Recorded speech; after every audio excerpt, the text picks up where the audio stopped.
Bonsoir à tous. Alors, est-ce que l'un de vous veut prier? Abba Père, merci pour tout ce que tu fais chaque jour. Je te prie de bénir ces instants et ce temps, Père, et cette étude, que tu puisses nous fortifier dans ton chemin et que tu puisses nous aider à avoir de la connaissance, Père, en tes voies. Comme ta parole le dit, sonde-moi et connais mon cœur, éprouve-moi et connais mes pensées, regarde-moi si je suis sur une mauvaise voie et conduis-moi vers la voie de l'éternité.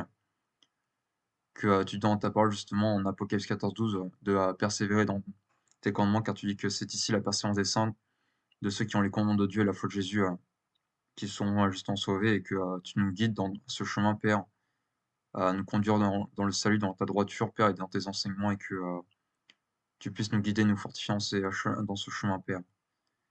Merci pour toutes ces choses que tu nous donnes. Merci pour ta grâce, pour cette étude, et que tu nous guides dans chaque instant de nos vies, Père, même en étant éloignés, que tu nous rattrapes si nous nous éloignons, et que tu nous conduis vers tes voies, Seigneur. En ton nom, Amen. Amen. Merci, bon Vincent. Alors, l'étude est enregistrée. Donc, ce soir, nous allons voir les 26 raisons pour lesquelles je garde et observe le vrai Shabbat du septième jour, notre samedi. Et entre parenthèses, j'avais mis mon point de suspension parce qu'entre parenthèses, c'est du vendredi soir jusqu'au samedi soir. Pourquoi soir? Déjà, je vais commencer par là. Hop.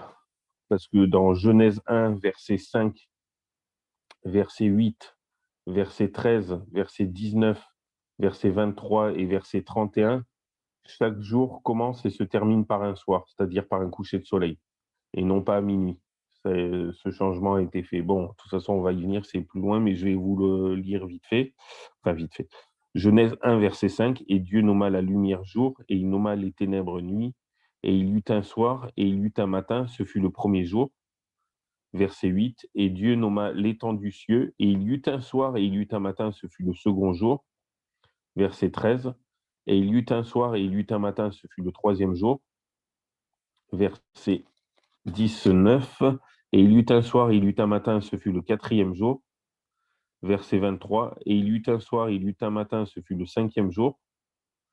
Verset 31, et Dieu vit tout ce qu'il avait fait, et voici, c'était très bon, et il y eut un soir, et il y eut un matin, ce fut le sixième jour. Amen. Donc on voit bien que les jours commencent et se terminent par un soir. Après, il y en a que, bon, je ne vais pas rentrer dans les détails, mais il y en a qui disaient, j'ouvre et je ferme une parenthèse très rapidement. Il y a un frère, il y a un frère qui me disait, mais attends, il y eut un soir, il y eut un matin, ça veut dire que c'est que des jours de 12 heures. Je dis, non, ça se poursuit, vu que le deuxième jour, il dit, il y eut un soir. Lui, il croyait que ça se terminait après le matin. Je dis, non, non, regarde bien, le deuxième jour, il dit, il y eut un soir. S'il avait dit, il y eut un matin ou un après-midi, là, oui, on aurait pu le dire. Mais bon, désolé, j'espère que je ne vous embrouille pas. Je ferme la parenthèse et n'hésite pas à te poser des questions, hein. Si toi, tu es peut-être occupé, mais Vincent, hop. Et donc, je vais voir la première raison avec vous, c'est le Shabbat de notre Dieu a été institué dès sa création. Donc ça, c'est la première raison. On le voit dans Genèse 2, versets 1 à 4, que je vais vous lire.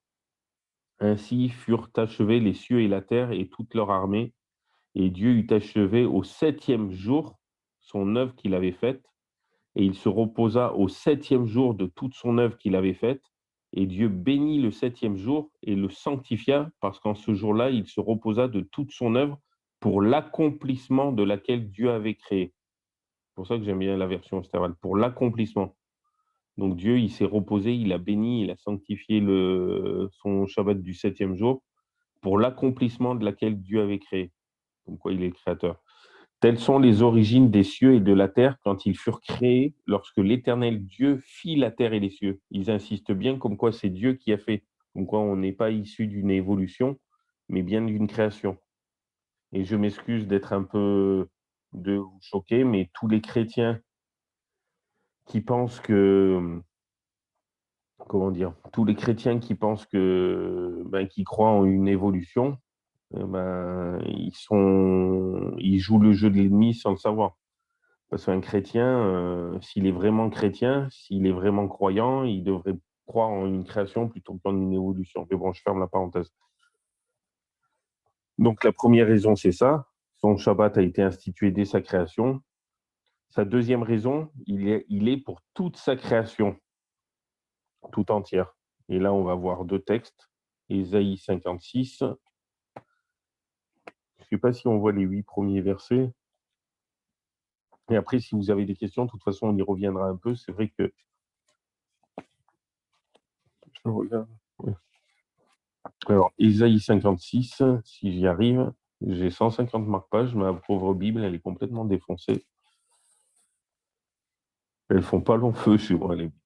Alors, Ésaïe 56, c'est les 8 premiers versets, mais sinon, c'est surtout les 2 premiers et les 3 derniers.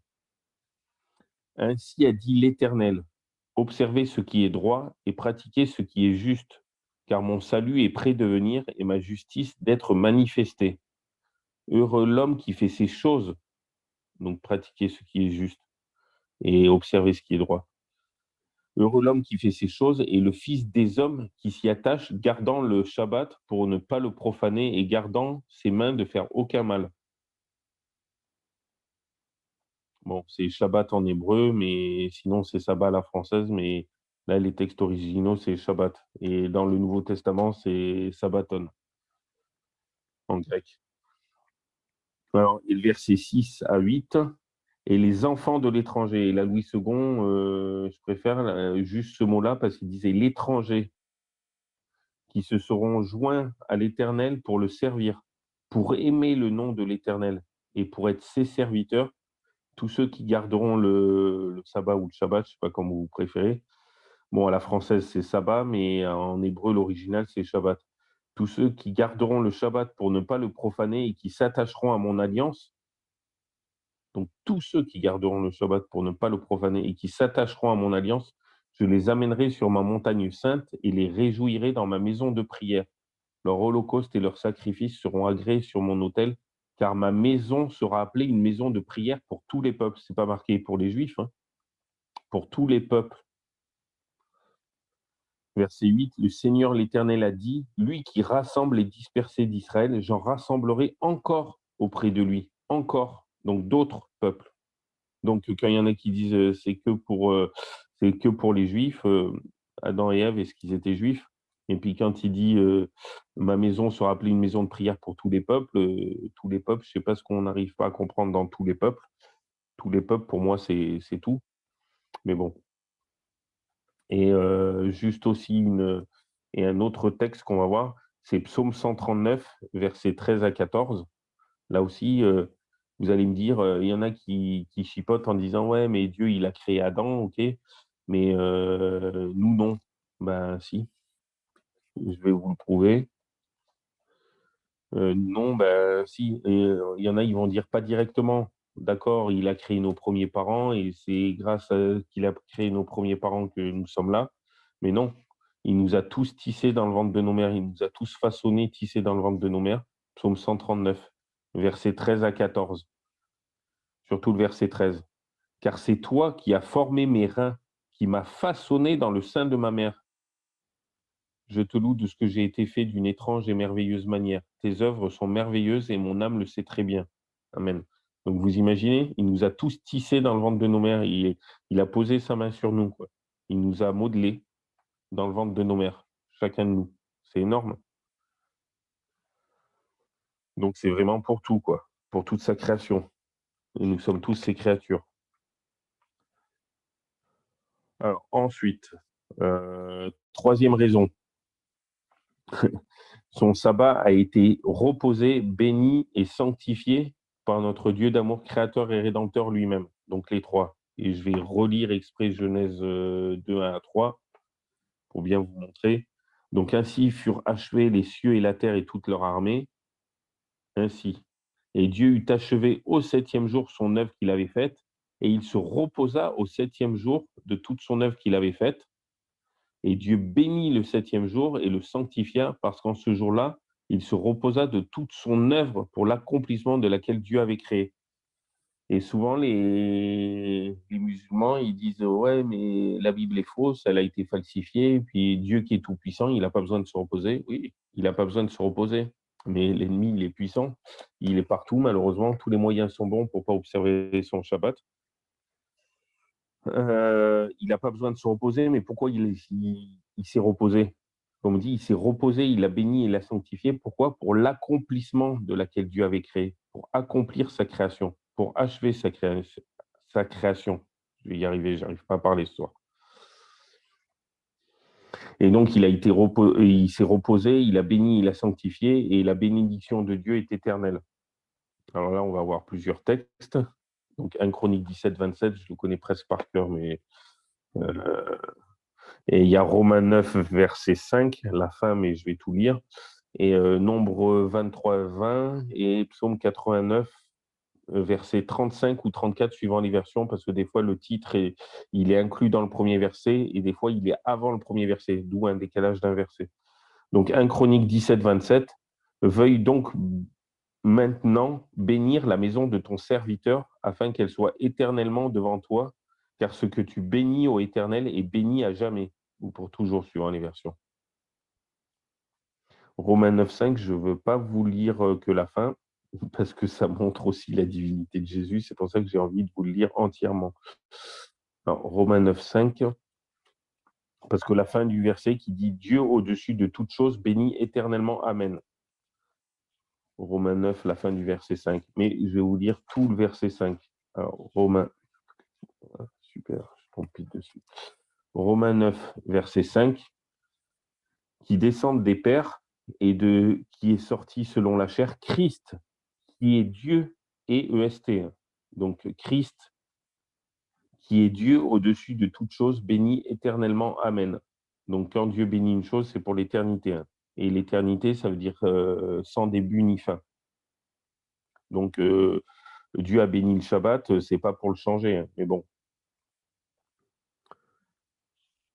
Et Nombre 23, verset 20, c'est excellent. Il y a le verset 19 aussi qui est pas mal. Et si vous avez des questions, n'hésitez pas. Alors, Nombre 23, j'y étais tout à l'heure. Je vais toujours trop loin. Voilà, c'est bon. Alors, verset 20, « Voici, j'ai reçu l'ordre de bénir. Il a béni, je ne le révoquerai point. » Amen. Donc, ça veut dire que personne ne doit révoquer sa bénédiction. Et le verset même précédent, le verset 19, « Dieu n'est point homme pour mentir, ni fils d'homme pour se repentir. Il a dit, ne le fera-t-il point? Il a parlé, ne le j'arrive pas à parler ce soir. Ne le réalisera-t-il pas? Voici, j'ai reçu l'ordre de bénir. Il a béni, je ne le révoquerai point. » Amen. Et le psaume 89, tac, tac, tac, je suis allé trop loin comme d'habitude. Voilà. Et là, je suis pas assez loin. Voilà. Alors, psaume 89. Alors, psaume 89, verset 34 ou 35, suivant les versions. Moi, c'est verset 35 pour la Osterwald. Parce que le titre, il est dans le verset 1. Alors, je ne violerai point mon alliance et ne changerai pas ce qui est sorti de mes lèvres. Amen. C'est clair, non? Des textes comme ça. Donc, Dieu a béni, il va pas. Ah, tiens, il n'est pas comme les hommes, heureusement. Psaume 89, verset 35 ou 34, suivant les versions. Si le verset 1, c'est le titre du psaume, ben, ça sera le verset 35. Si le titre du psaume, il est avant le verset 1, ben, ça sera le verset 34. Mais c'est psaume 89. Et il est excellent aussi. Hein. Alors, donc, pour rappeler, donc, la première, c'est son Shabbat est institué dès sa création, la première raison. La deuxième raison, il est pour toute sa création tout entière, et nous sommes tous de sa création. On ne sort pas d'une évolution. C'est satanique, je suis désolé d'être cru. Et sa troisième raison, son Shabbat a été reposé et béni et sanctifié par notre Dieu d'amour créateur et rédempteur lui-même. Et tout ce qu'il bénit est pour l'éternité tout entière, car sa bénédiction est éternelle. Quatrième raison, son Shabbat a été observé avant le don de la loi sur le mont Sinaï, parce que les 10 commandements se situent dans Exode 20, versets 1 à 17. Mais je vais vous montrer qu'ils ont été observés bien avant, par Dieu lui-même. Genèse 2, je ne sais pas si je vous le relis, mais on voit qu'il s'est reposé. Je vais vous relire juste le verset 3, parce que j'aime trop le verset 3. Mais normalement, c'est les 3. Allez, je vous lis les 3. On n'est pas à 2 secondes près. Et puis c'est tellement important, enfin, j'aime tellement la parole de Dieu. Ainsi furent achevés les cieux et la terre et toute leur armée, Genèse 2, 1 à 3. Et Dieu eut achevé au septième jour son œuvre qu'il avait faite, et il se reposa au septième jour, il se reposa au septième jour de toute son œuvre qu'il avait faite, et Dieu bénit le septième jour. Il bénit le septième jour, il n'a pas béni le premier jour, ni le deuxième, ni le troisième, ni le quatrième, ni le cinquième, ni le sixième. Donc le premier, deuxième, troisième, quatrième, cinquième et sixième jour n'ont ni été bénis, ni été reposés, ni été sanctifiés par Dieu. Alors qu'il n'y a que le septième jour qui a eu une bénédiction spéciale. Et ça, on verra avec la prochaine. Enfin, ça va être énorme. Pas la prochaine raison, mais la prochaine fois qu'on fera une étude. Je vais encore plus approfondir Exode 20, verset 8, grâce à la Strong, toutes les traductions possibles de sanctifier et de repos, et surtout de souviens-toi. Ces trois mots. Dans la Strong, c'est énorme. Dans l'original hébreu, ça signifie 10 significations encore plus profondes que notre français. Alors, et Dieu bénit le septième jour et le sanctifia parce qu'en ce jour-là, il se reposa de toute son œuvre pour l'accomplissement de laquelle Dieu avait créé. Telles sont les origines des cieux et de la terre. Donc, nous ne sommes pas issus d'une évolution, mais bien de la création de notre Dieu d'amour. Quand ils furent créés, lorsque l'Éternel Dieu fit la terre et les cieux. Pourquoi ils insistent autant sur ces 4 versets? Ils doivent parler de Dieu le Créateur, peut-être. Ainsi furent achevés les cieux et la terre et toute leur armée. Dieu eut achevé au septième jour son œuvre qu'il avait faite, et il se reposa au septième jour de toute son œuvre qu'il avait faite. Et Dieu bénit le septième jour et le sanctifia parce qu'en ce jour-là, il se reposa de toute son œuvre pour l'accomplissement de laquelle Dieu avait créé. Quand même 6 fois. Et le quatrième verset, telles sont les origines, donc 7, des cieux et la terre quand ils furent créés lorsque l'Éternel Dieu, donc 8 fois dans ces 4 versets, il est dit comme quoi les cieux et la terre ont été créés, et pas les 8 fois, mais 4 à 6 fois, comme quoi c'est Dieu qui a créé. Donc pourquoi c'est dit 8 fois? Parce que c'est super important. 8 fois en 4 versets, c'est énorme. Bon, bref, je ferme la parenthèse. Euh, alors, son Shabbat a été observé avant le don de la loi des 10 commandements sur le mont Sinaï à Moïse, ben, par notre Dieu d'amour créateur et rédempteur lui-même, comme on vient de relire dans Genèse 2, versets 1 à 3, par Abraham dans Genèse 26, verset 5. Il y en a qui disent, ouais, mais avant le sabbat, on en parle à la création et après, on n'en parle que dans les 10 commandements, donc ils ne sont pas importants. Donc, ils ne sont pas importants. Et il n'y a pas de transmission orale avant les 10 commandements. C'est ce que vous croyez? Regardez, écoutez bien Genèse 26, verset 5, sachant qu'Abraham, il a vécu à peu près 500 ans avant Moïse, environ. Genèse 26, verset 5, parce qu'Abraham a obéi à ma voix et a gardé ce que je lui avais ordonné, mes commandements, mes statuts et mes lois. Donc on voit bien que ça existait avant qu'il soit donné à Moïse. Mes commandements. Donc il y a bien une transmission orale avant la transmission écrite. D'ailleurs, bon, ben, je ne sais pas si vous êtes, je travaillais dans le médical, j'étais aide-soignant, et quand l'équipe de jour à l'équipe de nuit, ils font une transmission orale. Ils font des transmissions ciblées, des transmissions écrites par ordinateur ou par cahier ou les deux, mais aussi on dit oralement, tiens, telle personne elle a eu ça, il s'est passé ça, voilà. On fait des transmissions orales avant de lire les écrits. Ben, là, Dieu a fait la même chose. Il a transmis oralement jusqu'à après Abraham, même jusqu'à Moïse, vu que Abraham, on sait qu'il a observé ses commandements qui n'avaient pas été encore écrits. Donc, ce qui prouve bien que Dieu a transmis sa loi et ses commandements. Sinon, comment il aurait pu les observer, comment il aurait pu y obéir? Donc, quand il y en a qui disent, ah bah, c'est pas si important que ça, parce que Dieu, ben si. Et je vais vous lire dans Exode 16, par son peuple, dont Moïse juste un petit peu avant. Donc Exode 16, c'est 4 chapitres avant. Je ne sais plus combien de temps c'est avant les 10 commandements, mais c'est peu de temps avant. Mais ça prouve bien qu'il le savait, qu'il connaissait, même avant que ce soit donné sur le mont Sinaï. Donc, je vais vous lire le verset 4 à 6 et 22 à 30 de Exode 16. Alors l'Éternel dit à Moïse, voici, je vais vous faire pleuvoir des cieux du pain, et le peuple sortira, et ils en recueilleront chaque jour ce qu'il faut pour la journée, afin que je l'éprouve pour voir s'il marchera ou non dans ma loi. Malheureusement, les chrétiens d'aujourd'hui, bon bref, pardon, je ferme la parenthèse. Mais le sixième jour, ils apprêteront ce qu'ils auront apporté, et il y en aura le double de ce qu'ils y recueilleront chaque jour. Moïse et Aaron dirent donc à tous les enfants d'Israël, ce soir, vous saurez que c'est l'Éternel qui vous a retiré du pays d'Égypte. Entre nous, ça dit, Abraham, il n'est pas retiré du pays d'Égypte et il gardait les commandements. Les commandements. Il n'a pas été ressorti du pays d'Égypte. Quand il y a certains chrétiens qui disent, ah ben, on n'est pas sorti du pays d'Égypte, donc on n'a pas observé celui-là. Bon, bref, je ferme la parenthèse. C'est les 10 ou rien. Et maintenant, 22 à 30. Toujours de Exode 16, 22 à 30. Et le sixième jour, ils recueillirent du pain au double, 2 homères pour chacun.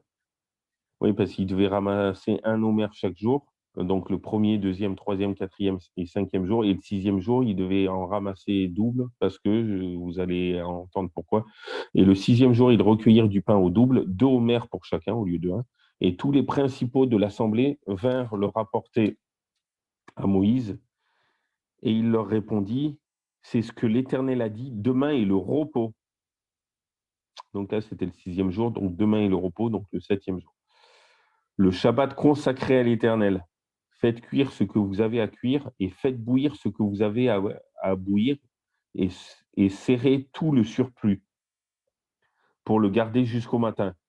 Ils le serrèrent donc jusqu'au matin, comme Moïse l'avait commandé, et il ne sentit point mauvais et il n'y eut point de verre. Avant de continuer au verset 25, parce qu'ils avaient essayé d'en garder les autres jours. Mais le lendemain, ça pourrissait. Donc, c'était vraiment 1 homère par personne par jour, sauf le sixième jour où ils avaient double. Et là, ça ne pourrissait pas parce qu'il y a une bénédiction spéciale le jour de Shabbat. Et puis, c'était pour pas sortir. Mais bon, vous allez écouter. Alors, verset 25. Alors Moïse dit, mangez-le aujourd'hui, car c'est aujourd'hui le Shabbat de l'Éternel. Aujourd'hui, vous n'en trouverez point dans les champs. Verset 26. Pendant 6 jours, vous le recueillerez, mais au septième jour, qui est le Shabbat, il n'y en aura point. Et le septième jour, quelques-uns du peuple sortirent pour en recueillir, mais ils n'en trouvèrent point. Alors l'Éternel dit à Moïse, jusqu'à quand refuserez-vous de garder mes commandements et mes lois? Considérez que l'Éternel vous a donné le Shabbat, c'est pourquoi il vous donne au sixième jour du pain pour 2 jours, que chacun demeure à sa place et que personne ne sorte de son lieu le septième jour. Le peuple se reposa donc le septième jour.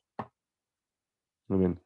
C'est dommage qu'on ne fasse pas pareil. C'est pour ça que nous, souvent, quand vous entendez jours de préparation, eh ben, on doit préparer pour faire un minimum. Le minimum syndical, c'est mieux si on peut manger froid. Si c'est salade composée, oui, mais après, bon, si c'est juste pour faire réchauffer, ça va. Mais on évite de faire des grandes cuisines, quoi. On a 6 jours pour faire tout ça. Enfin, bon, le cinquième raison, donc vous avez vu, pendant le verset 26, pendant 6 jours, vous le recueillerez, mais au septième jour, qui est le Shabbat, il n'y en aura point. Alors, cinquième raison, son Shabbat, c'est le seul jour qui est déclaré être à lui. Donc, Exode, là, on va lire le quatrième commandement. Donc, Exode 20, versets 8 à 11. Souviens-toi du jour du repos pour le sanctifier. Tu travailleras 6 jours et tu feras toute ton œuvre, mais le septième jour est le repos de l'Éternel, ton Dieu. Tu ne feras aucune œuvre en ce jour-là, ni toi, ni ton fils, ni ta fille, ni ton serviteur, ni ta servante, ni ton bétail, ni l'étranger qui est dans tes portes. Et il y a même certaines versions qui disent ni l'étranger qui est dans les portes de ta ville, donc même dans la ville, quoi. C'est pas que chez toi. C'est encore plus profond. Je ne sais plus si c'est la Bible juive complète ou l'Ancien Testament interlinéaire hébreu-français. Je vous dirai la prochaine fois, la prochaine étude. Puis ça sera un peu plus poussé sur Exode 20, verset 8 et enfin 8 à 11. Verset 11, car l'Éternel a fait en 6 jours les cieux et la terre, la mer et tout ce qui est en eux. donc toute la création tout entière, et il s'est reposé le septième jour. C'est pourquoi l'Éternel a béni le jour du repos et l'a sanctifié. Vous voyez, il dit et le repos de l'Éternel ton Dieu. Donc c'est vraiment, c'est le seul jour déclaré à être à lui. Et Deutéronome 5, 14, qui répète, les commandements, Deutéronome 5. Deutéro, ça veut dire deuxième. Et nom, c'est loi. Donc, c'est pas deuxième loi dans le sens que c'est une autre loi supplémentaire, mais c'est un rappel de la loi. Comme par exemple les textes apocryphes, j'ouvre et je ferme la parenthèse, on les appelle aussi deutérocanoniques, deuxième canon. Mais là, c'est pas un rappel du canon, là, c'est un deuxième. Deutéro, ça veut dire ou deuxième ou rappel. Donc, Deutéronome, vous savez que c'est un rappel de la loi qui a été écrite, édite dans les 4 premiers livres. Genèse, Exode, Lévitique, Nombre. Et Deutéronome, le 5e livre, eh ben, c'est un rappel. Alors, Deutéronome 5, verset 14, surtout le début, mais le septième jour est le repos de l'Éternel ton Dieu. Et le repos de l'Éternel ton Dieu. Donc, c'est bien un jour déclaré être à lui. Marc 2, verset 28. Je préfère vous lire Marc avant Matthieu et Luc parce que dans l'ordre chronologique, l'évangile de Marc aurait été écrit avant celui de Matthieu. Ils l'ont découvert après, c'est pour ça qu'ils ont cru longtemps que c'était Matthieu en premier. Et après, donc ils ont mis Matthieu, Marc, Luc, Jean. Mais en fait, si on devrait faire chronologiquement, ça devrait être Marc, Matthieu, Luc et Jean. Ça serait trop long que je développe. Alors attendez, désolé de laisser en suspense. Marc 2, verset 27, verset 28, pardon. Ainsi, le Fils de l'homme est maître même du Shabbat. Là, en grec, ça serait du sabbaton, mais qui veut dire Shabbat. Donc ainsi, le Fils de l'homme est maître même du Shabbat. Le Fils de l'homme, c'est Jésus. Donc il est maître même du Shabbat. Ça veut dire ce que ça veut dire. Matthieu 12, 8. Hop, hop, hop. Je suis allé trop loin, comme d'habitude. Alors, Matthieu 12, 8. Car le Fils de l'homme est maître même du Shabbat. Et le dernier, Luc 6, 5, c'est la même chose, mais bon, je ne m'en lasse pas. Comme ça, vous avez au moins tous les textes. Enfin, tous les textes. Ce n'est pas exhaustif, hein, l'étude. Sinon, on serait là pendant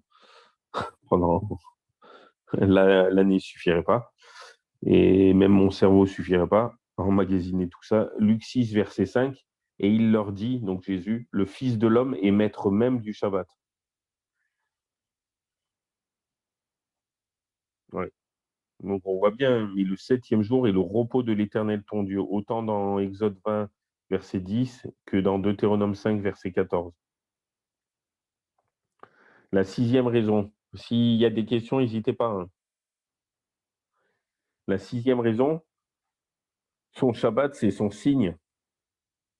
Et là, ça va englober la sixième et... Non, c'est après. J'anticipe, pardon, je vais aller trop vite, je vais aller plus vite que la musique.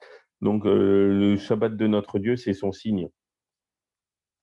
Et là, Ézéchiel, tac, tac, tac, Ézéchiel 20, c'est là que je connaissais déjà le verset 12. Mais c'est vrai que souvent, on prend le verset 12 et on oublie le verset 20, alors qu'il est plus fort sur le verset 20. Et à l'inverse, des fois, on dit le 20 et on pense jamais à dire le 12. Mais bon. Alors, écoutez bien Ézéchiel 20, verset 12 et verset 20. Je leur donnais aussi mes Shabbats pour servir de signe entre moi et eux, afin qu'ils connussent que je suis l'Éternel qui les sanctifie. Connaître dans la Bible autant en hébreu qu'en grec, donc autant en hébreu dans le Premier Testament qu'en grec dans le Dernier Testament. Connaître, surtout en hébreu, c'est encore plus fort, ça veut dire avoir des relations très intimes, d'avoir des relations très personnelles. Donc, quand on dit un homme connu sa femme et ça veut dire qu'il a couché avec. Et quand ils disent dans Jean 17,3, or la vie éternelle, c'est qu'ils te connaissent, toi, le seul vrai Dieu et celui que tu as envoyé, Jésus-Christ. Bien sûr, c'est pas coucher avec, on ne couche pas avec Dieu, mais or la vie éternelle, c'est qu'ils aient une relation très intime avec toi, une relation très personnelle avec toi, le seul vrai Dieu et celui que tu as envoyé, Jésus-Christ. C'est comme ça qu'il faut traduire.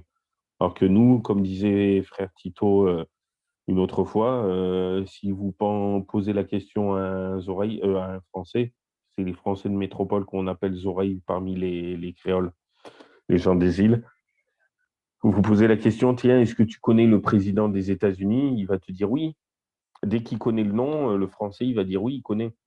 Sauf que si vous posez la question à un frère d'Afrique ou des Antilles, enfin, ou des îles, il va vous dire non, je ne le connais pas personnellement. J'ai entendu parler de lui, mais je ne le connais pas personnellement. Vous voyez, connaît, il assimile à personnellement. C'est vraiment des amis ou la famille qu'on connaît, ou sa moitié, sa femme. Comme je peux dire, je connais Vincent, parce que bon, bah, on se téléphone presque tous les jours. Je connais Tito aussi, mais vraiment connaître, c'est vraiment une relation très intime ou très personnelle avec, quoi. C'est pas savoir vaguement. Donc, je leur donnais aussi mes Shabbats pour servir de signe entre moi et eux, afin qu'ils connaissent, qu'ils connussent que je suis l'Éternel qui les sanctifie. Donc, afin qu'ils aient une relation très intime, afin qu'ils aient une relation très personnelle, que je suis l'Éternel qui les sanctifie. Donc, qui les rend saints. Sanctifie, ça veut dire rendre saints, mettre à part. Et le verset 20, hop,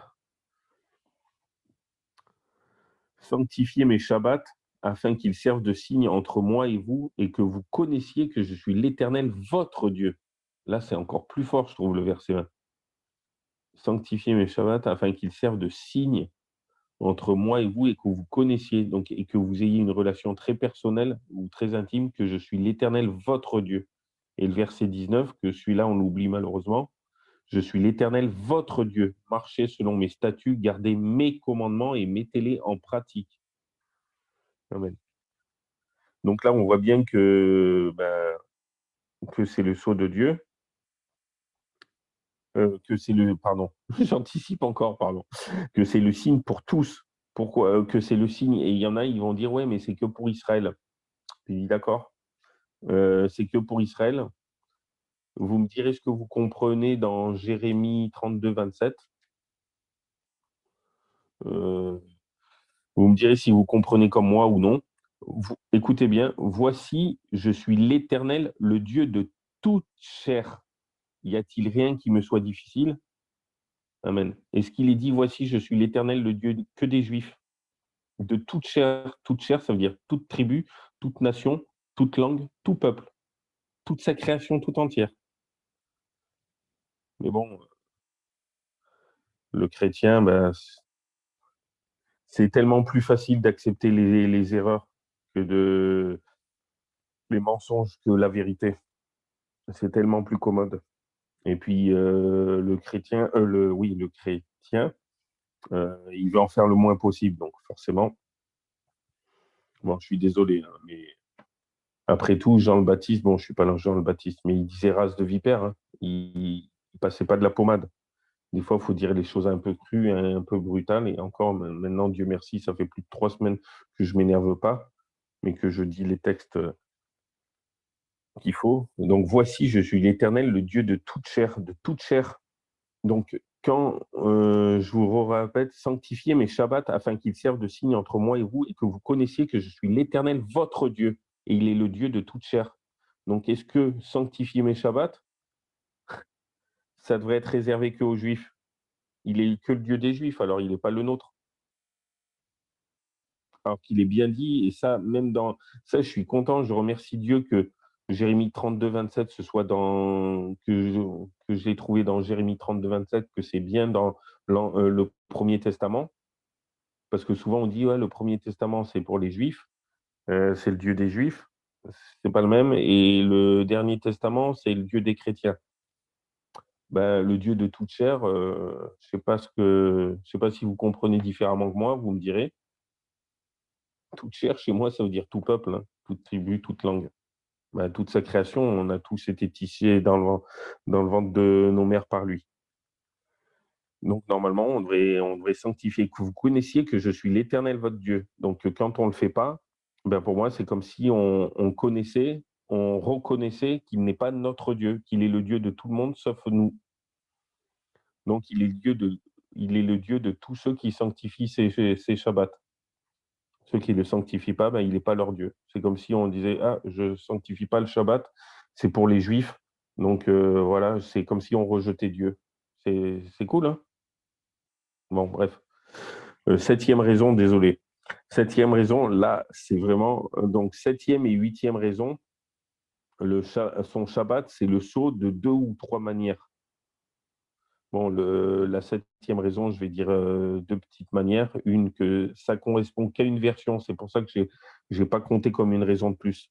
Il y a que la Louis II qui dit ça, dans 2 Timothée 2,19. Les autres, elles le disent pas. C'est pour ça que je le compte comme une demi-raison, celle-là, et c'est pour ça que j'ai inclus 2 raisons entre guillemets dans la 7e. Alors, mince, elle est où ma Louis II? Je m'en sers tellement rarement. Oh purée, je l'ai mis où? Ah, au secours! Et j'ai paumé ma Louis II. Non, ben bravo. Est-ce que vous avez une Louis II où je fais partage d'écran? Ouais. Ah, quoique non, c'est bon, je l'ai. Enfin, je l'ai dans le mais j'ai que le début. De toute façon, c'est que le début. Mais je l'ai mis où ma Louis II? Il y a un problème. Ça m'intrigue quand même. Ah non, merci, c'est bon, je l'ai trouvé. J'ai chaud. Elle est là. Elle aussi, elle est un peu défoncée, la peau. Alors, donc là, c'est donc la 7e raison. Le Shabbat, c'est son sceau de 2 petites manières. Là, on va voir. Et la 8e raison, ça sera la 3e et dernière manière. Donc, écoutez bien, mais là, c'est que Louis II qui le dit. C'est pour ça que comme je vous ai dit, que je ne l'ai pas compté. Écoutez bien 2 Timothée 2, verset 19. C'est surtout le début. Néanmoins, le solide fondement de Dieu reste debout avec ses paroles qui lui servent de sceau. Donc, les paroles de notre Dieu lui servent de sceau. Le Seigneur connaît ceux qui lui appartiennent, et quiconque prononce le nom du Seigneur, qu'il s'éloigne de l'iniquité. Amen. Donc, vous imaginez, les paroles de notre Dieu lui servent de sceau. Et on a vu comme les différentes. Par contre, les 2 autres textes, ça va dans toutes les versions. Enfin, presque toutes les versions littérales, hein, bien sûr. Les semi-littérales, non. Mais toutes les versions littérales, style Darby, Bible juive complète, Osterwald, Martin, Chouraki, Ancien Testament,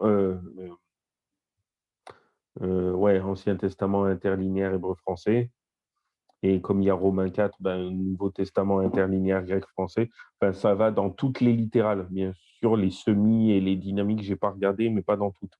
J'ouvre et je ferme la parenthèse rapidement. Il y a une sœur, elle a la colombe. C'est pour ça que j'aime pas trop, c'est une semi-littérale.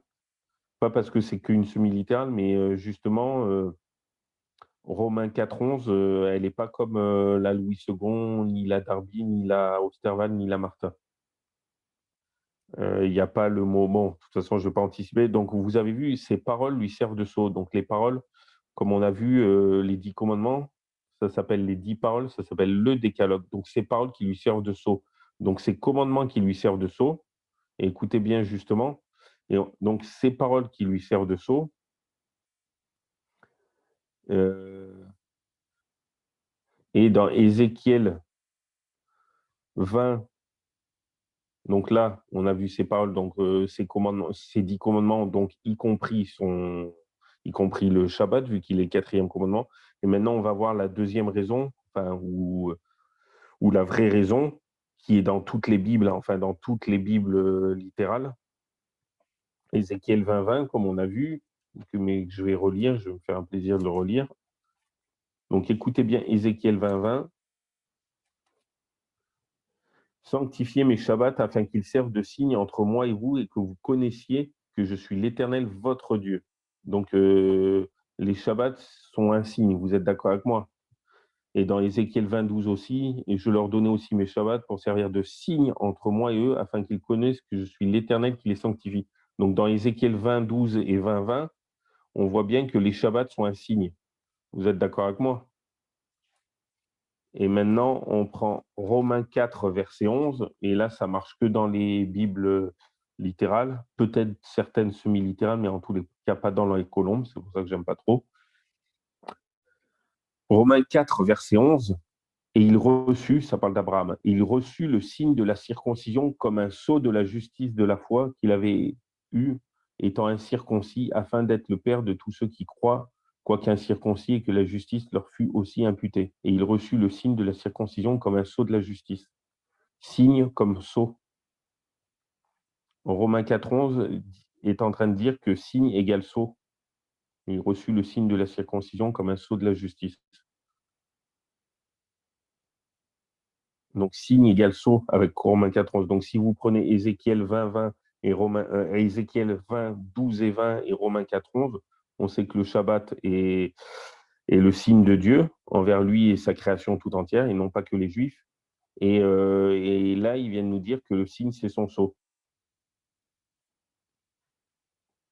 Vous allez me dire, là, il dit signe de la circoncision. Mais le signe de la circoncision, c'est physique, mais le Shabbat ou les 10 commandements, c'est la circoncision du cœur. Donc, si on rajoute, c'est comme si je vous disais 2 vaches plus 2 plus 2 est égal à 4, 2 vaches plus 2 vaches est égal à 4 vaches. Si on rajoute, donc si on dit le signe de la circoncision du cœur comme sceau de la justice du cœur. Donc, si le Shabbat, c'est le signe, comme la circoncision, c'est un signe, et que la circoncision, elle était le signe et le sceau de Dieu, de la justice, ben, le signe de la circoncision du cœur, c'est le sceau de la justice du cœur aussi. Signe égale sceau. Mais de toute façon, on va y venir, ce sera beaucoup plus. J'ai gardé le meilleur pour la fin. La 8e raison, donc la 2e ou 3e manière, comme quoi c'est son Shabbat, c'est son sceau. Oui, c'est son sceau. Donc Exode 20, versets 8 à 11, et surtout les versets 10 à 11. Mais juste avant de lire ça, donc on a vu dans 2 Timothée 2, 19, version Louis II, pas dans la Osterwald, parce que il n'y avait pas, c'est vraiment que dans la Louis II, c'est pour ça que je ne l'ai pas compté comme manière. Juste un rappel avant de vous lire, tous les sceaux royaux, ils contiennent le nom, le titre et le domaine territoire du détenteur du sceau. Par exemple, Louis XVI, roi de France, Louis XVI, c'est son nom, roi, c'est son titre, et France, c'est son domaine territoire qu'il possède. Et si on prend, avant de vous lire le 4e commandement, si on prend Exode 20, verset, comme on avait vu, je vais revenir vite fait, mais on avait vu que la première parole, donc les 10 commandements, se situent dans les 9 dernières paroles de Dieu sur ces 10. Parce que la première parole, c'est au verset 2. Donc déjà, attendez, je vais vous relire Exode 20, verset 1. Alors Dieu prononça toutes ces paroles en disant. Donc comme quoi, le décalogue, les 10 paroles viennent bien de Dieu. Donc il les a toutes prononcées. Première parole, je suis l'Éternel, ton Dieu, qui t'ai retiré du pays d'Égypte, de la maison de servitude. Donc ça, c'est la première parole, il n'y a pas de commandement. Je suis l'Éternel, ton Dieu. Donc l'Éternel, c'est son nom. Ton Dieu, c'est son titre. Il est le Dieu, il parle à chacun de nous personnellement. Donc il est le Dieu de toute chair. À chacun de nous tous, individuellement, il nous dit, je suis l'Éternel, ton Dieu. Bon, après, on a vu ce que c'était que l'Égypte. Bon, bref, on ne va pas revenir sur la première parole. Donc, je suis l'Éternel, ton Dieu. Il y a son nom et son titre, mais il n'y a pas le domaine et territoire qu'il possède dans sa première parole. Sa deuxième parole, où il y a les 2 premiers commandements, où il y a tu n'auras point d'autre Dieu devant ma face. Donc ça, c'est le premier commandement. Ensuite, tu ne te feras point d'image taillée, etc., etc. Et au milieu du 2e commandement, qui est dans la 2e parole, parce que la 2e parole, comme on avait vu, c'est du verset 4 jusqu'au verset 6. Donc au milieu du 2e commandement, car je suis l'Éternel, ton Dieu. Donc il y a l'Éternel, il y a encore son nom et son titre. Donc ton Dieu, notre Dieu. Mon Dieu, ton Dieu, votre Dieu, notre Dieu. Ensuite, le verset 7, le 3e commandement et la 3e parole. Tu ne prendras point le nom de l'Éternel, ton Dieu. Donc il y a encore son nom et son titre. en vain, car l'Éternel ne tiendra point pour innocent celui qui aura pris son nom en vain.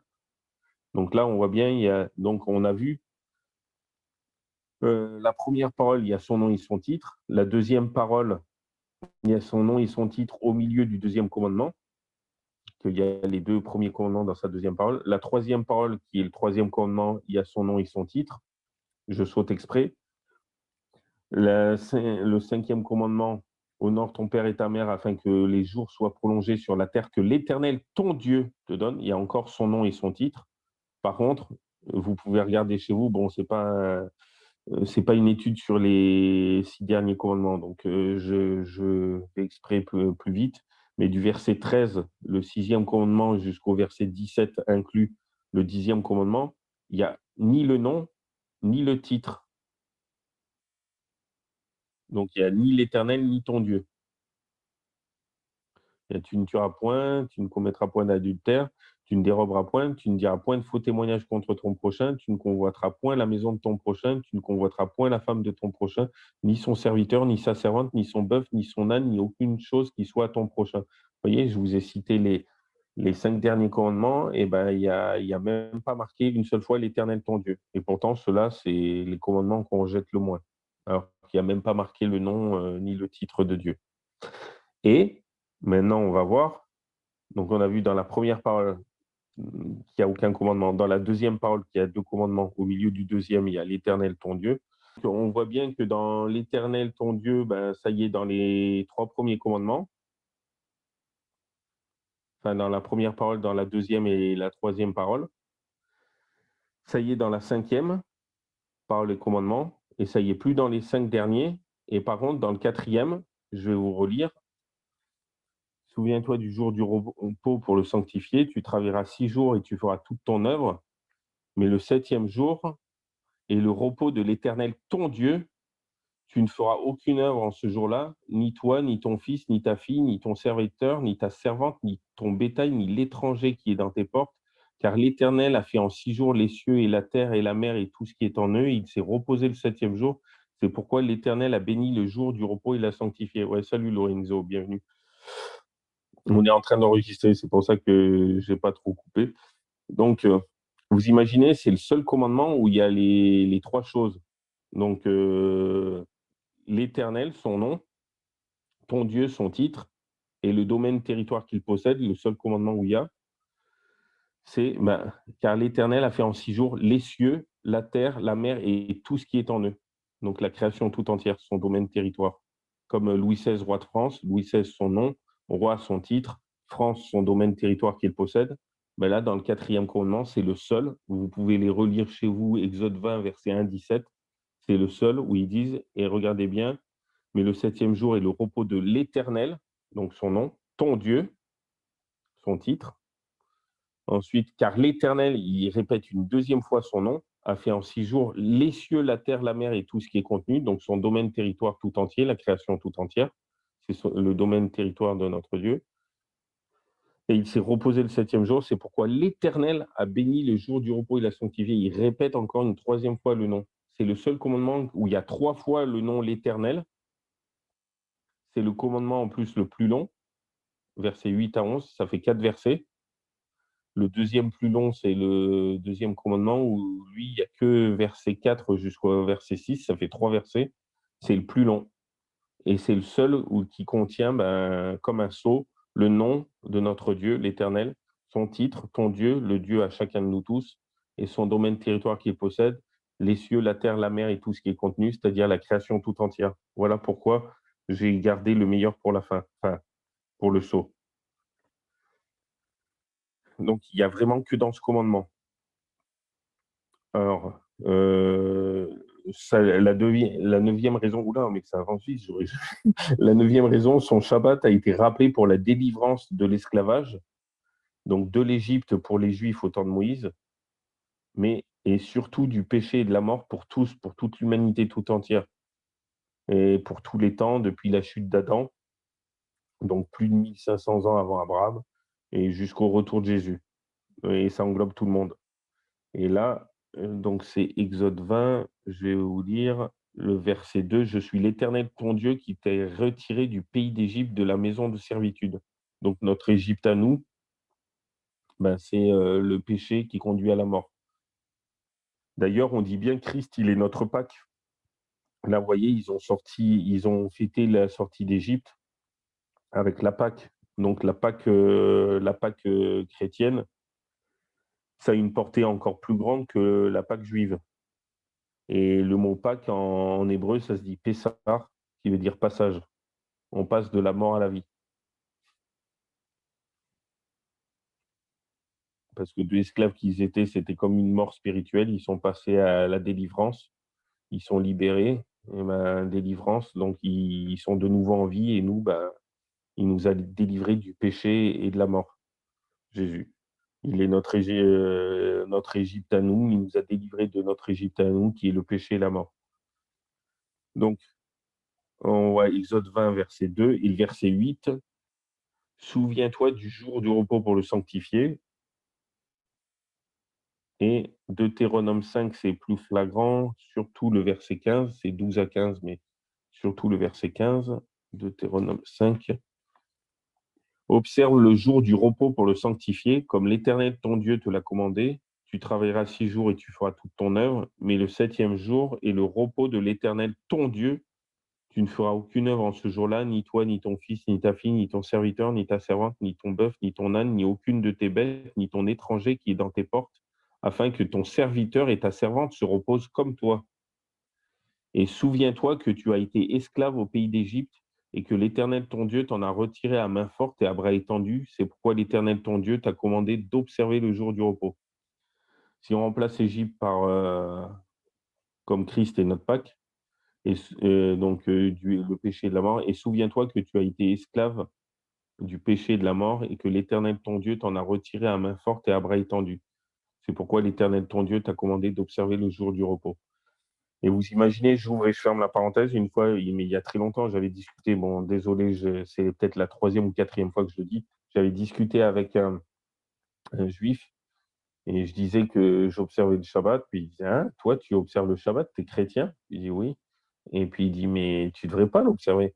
Puis ben, je m'excuse, on a été créé, et psaume 139, verset 13, puis il dit, oui, je connais.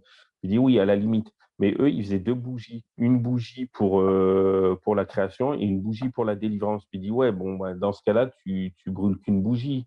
Eux, ils allumaient 2 bougies juste avant le début du Shabbat et que ça devait brûler jusqu'à la fin du Shabbat. Et après, il éteignait après la fin du Shabbat. Donc, ça brûlait pendant plus de 24 heures. Et ouais, donc, moi, il me disait, ben, toi, tu devrais avoir qu'une bougie. Puis je dis, ben non, 2 aussi. Puis il dit, comment ça, 2 aussi? Puis il dit, ben, une pour la création, parce on a tous été créés par Dieu, et une pour la rédemption. Vous, c'est sorti du pays d'Égypte, nous, c'est sorti du péché et de la mort. Il a, ah, ben oui. Et justement, il y a plein de chrétiens, malheureusement, qui prennent ce texte. Ah ben, les 10 commandements dans Deutéronome, ils sont pas tout à fait pareils. Donc, vous voyez, le sabbat, il est pas pareil. Le Shabbat, il n'est pas pareil que dans Exode 20. Donc, c'est bon, on peut transgresser, sauf qu'il n'est pas pareil, oui et non. Il dit l'autre signification. Il a signification double, et de la création, et de la rédemption, et de la délivrance de l'esclavage de l'Égypte pour les Juifs et du péché de la mort pour tous les croyants qui accepteront Jésus, qui acceptent et qui accepteront Jésus, pour toute l'humanité tout entière, quoi. Donc vous imaginez, souviens-toi que tu as été esclave au pays d'Égypte et que l'Éternel ton Dieu t'en a retiré à main forte et à bras étendus. C'est pourquoi l'Éternel ton Dieu t'a commandé d'observer le jour du repos. C'est son jour de repos à lui. Et en plus, on voit bien que c'est le seul où il y a le sceau, quoi, qui contient son nom, son titre, son domaine. Alors, 10e raison, Jésus a observé le Shabbat et il nous commande de le faire aussi. Si vous avez des questions, n'hésitez pas. Hop. Par contre, si vous pouvez les poser à l'oral plutôt que par écrit, parce que j'ai du mal à faire plusieurs choses à la fois. Hop. Alors, Marc 1, verset 21. Ah oui, je suis obligé de faire en 2 parties. Je ne pensais pas. Marc 1, verset 21. Ouais, mais bon, quand je commence à parler, moi. Ensuite, ils entrèrent à Capernaum et Jésus, étant d'abord entré dans la synagogue le jour du Shabbat, y enseignait. Donc, on voit bien que dans Marc 1, verset 21, il rentrait le jour du Shabbat et il y enseignait. Marc 6, versets 1 et 2, enfin, Jésus étant parti de là, vint dans sa patrie et ses disciples le suivirent. Et quand le Shabbat fut venu, il commença à enseigner dans la synagogue et plusieurs de ceux qui l'entendaient s'étonnaient et disaient: D'où viennent toutes ces choses à cet homme?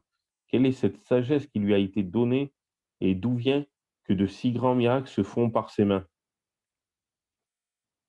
Matthieu 24, 20, qui dit: Priez pour que votre fuite n'arrive pas en hiver ni un jour de Shabbat. Parce qu'il ne fallait pas faire de long. Donc, si le Shabbat était aboli, pourquoi Jésus aurait dit ça, quoi? Bon, vous allez me dire, ça prouve rien, mais écoutez bien la suite. J'ai pris plusieurs versets, hein. Luc 4, 16. Luc 4, 16 et le verset 31.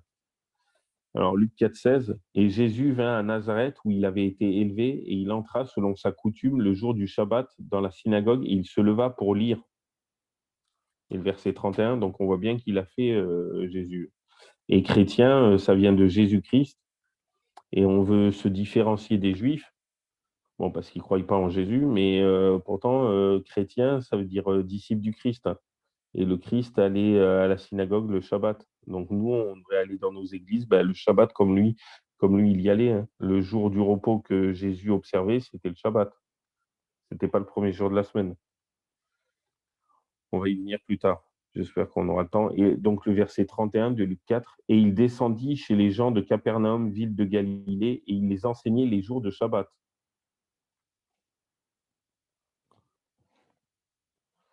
Alors, Luc 23, 56, et s'en étant retourné, bon, je vais vous dire le verset 54. C'était le jour de la préparation et le Shabbat allait commencer. Et les femmes qui étaient venues de Galilée avec Jésus, ayant suivi Joseph, remarquèrent le sépulcre et comment le corps de Jésus y fut placé. Ouais, c'est après sa crucifixion. Et s'en étant retournées, elles préparèrent des aromates et des parfums et elles se reposèrent le jour du Shabbat selon la loi. Selon la loi. Donc, quand il y en a qui dit que dès qu'il est mort, la loi était abolie, non, ils ont continué.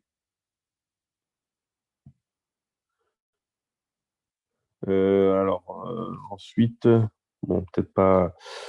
Oui, et si, juste vite fait, enfin, juste vite fait,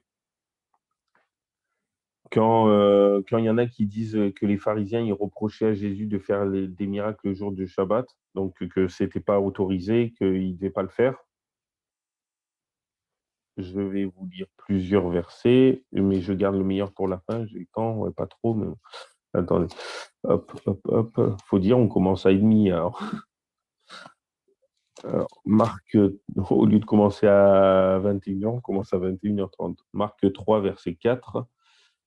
Puis il leur dit: Est-il permis de faire du bien dans les jours de Shabbat ou de faire du mal, de sauver une personne ou de la laisser périr? Et ils se turent, parce qu'ils lui reprochaient de guérir et de faire des miracles les Shabbat. Et là, devant cette question, ils sont obligés de fermer leur clapet, quoi. Ils n'ont rien à dire. Ils savent qu'ils ont tort. Eux, les pharisiens, ils vont dire, il faut rien faire le jour du Shabbat. Oui, il faut rien faire plutôt que faire le mal, mais il vaut mieux faire le bien plutôt que rien faire. Jésus leur dit ouvertement. Et il y a un texte que je garde pour la fin, le meilleur pour la fin, qui est très flagrant que là, on peut pas revenir dessus. Euh, ouais, alors ouais, je vous lis à partir du verset 10. Matthieu 12, verset 10. Donc, verset 9. Étant parti de là, il vint dans leur synagogue, Jésus, hein, et il y trouva un homme qui avait une main sèche, et ils lui demandèrent, pour avoir lieu de l'accuser: Est-il permis de guérir dans les jours de Shabbat? Et il leur dit: Qui sera celui d'entre vous qui, ayant qu'une seule brebis, si elle tombe le jour du Shabbat dans une fosse, ne la prenne et ne l'en retire? Verset 12. Or, combien un homme vaut-il mieux qu'une brebis? Il est donc permis de faire du bien dans les jours de Shabbat. Donc, c'est pas de transgresser, mais vous allez voir, c'est beaucoup plus précis les versets que je vais vous trouver. Alors, Luc 6, et n'hésitez pas si vous avez des questions, Parce que je parle. Alors, Luc 6, verset 9.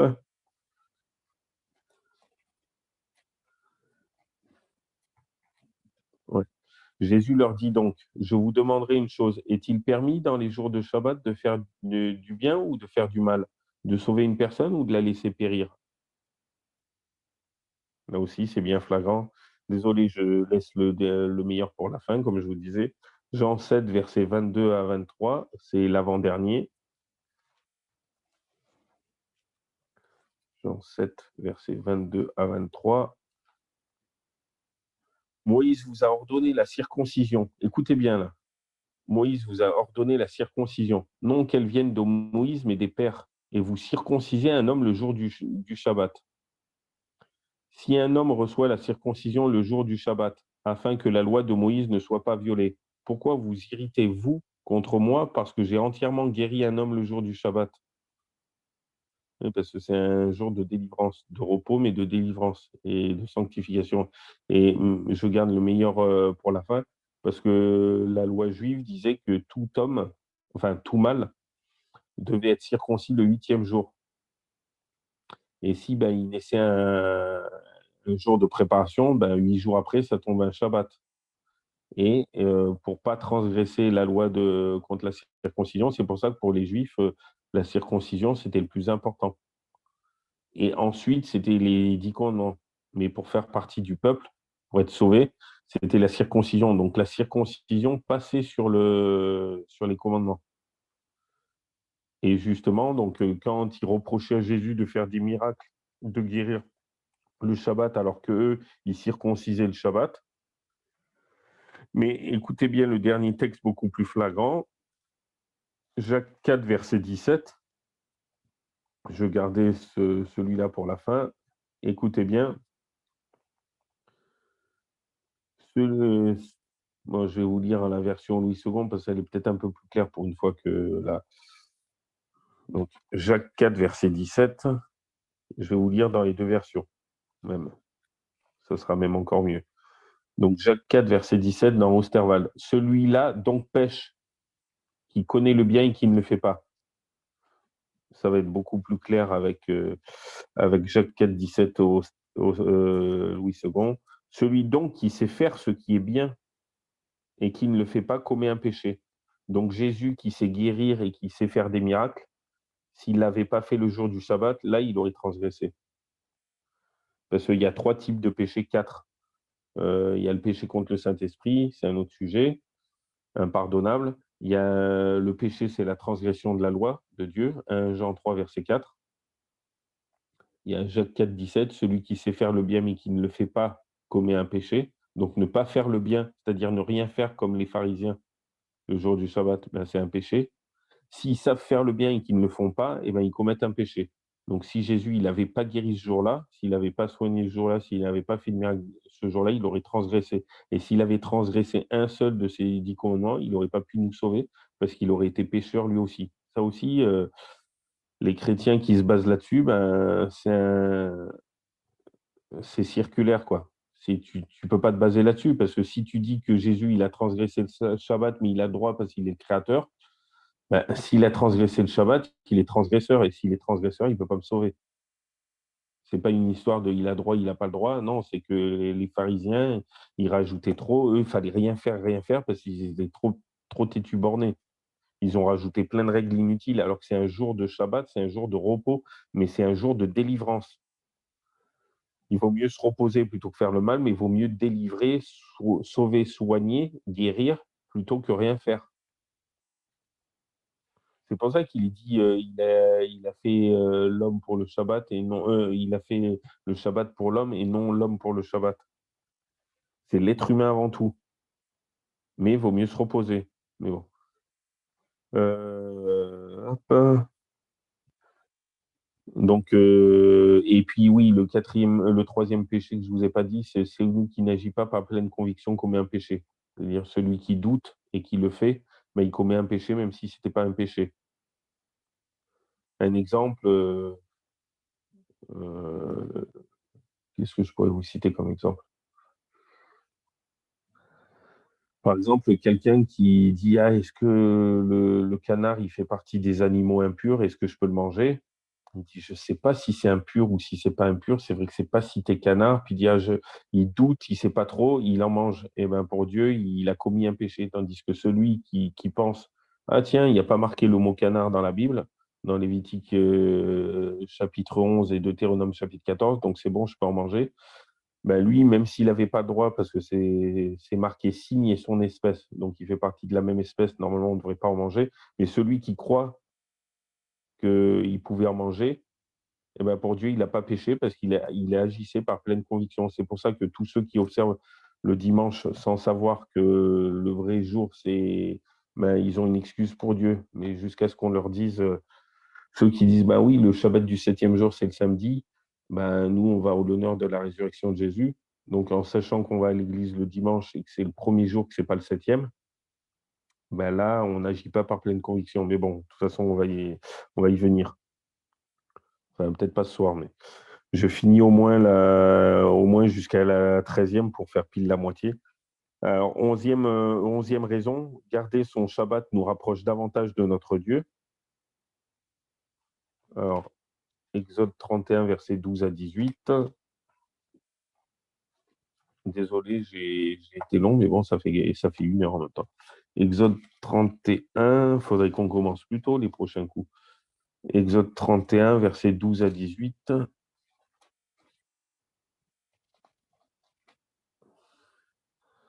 L'Éternel parla encore à Moïse en disant, et toi, parle aux enfants d'Israël et dis, seulement vous observerez mes Shabbats, car c'est un signe entre moi et vous dans toutes vos générations. Donc, et ça veut dire éternellement, afin qu'on sache que c'est moi l'Éternel qui vous sanctifie. Observez donc le Shabbat, car c'est pour vous un jour saint. Ceux qui le profaneront seront punis de mort. Si quelqu'un fait une œuvre en ce jour, cette personne-là sera retranchée du milieu de ses peuples, peuples au pluriel. Donc, c'est pas que pour les Juifs, hein. Il n'y a pas plusieurs peuples juifs, hein. On travaillera pendant 6 jours, mais au 7e jour, ce sera le Shabbat du repos consacré à l'Éternel.